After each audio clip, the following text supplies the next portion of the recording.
Turn the control panel on is top right. Next one down is your batteries, vehicle battery, leisure battery. If that circle is full, your battery is fully charged, and it will fade back down as the battery runs out. Next one down is fresh water, wastewater, and return.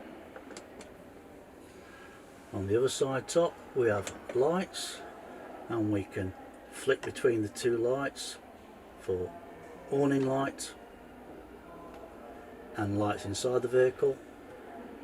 And when we're on the one we want to be on, we can just click on it and that will turn lights on or off. Return takes you back. Next one is temperature, so inside temperature, outside temperature. The outside one shows with a little sunshine to indicate it's outside. Return. Settings.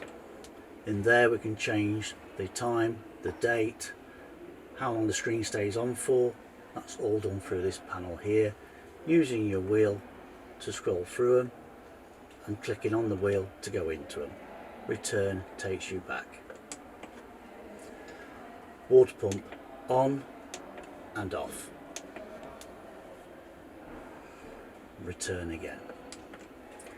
And on your control panel you have the main information that you need. Outside temperature, inside temperature.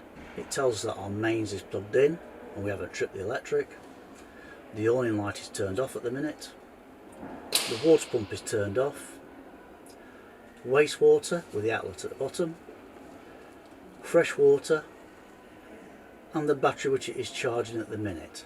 It will charge your weakest battery first and it will swap over and charge your battery, and that all indicates on this screen here. It's telling you that the mains is charging because it's using the lightning symbol, so your mains is charging your batteries. And your calendar and clock in the middle.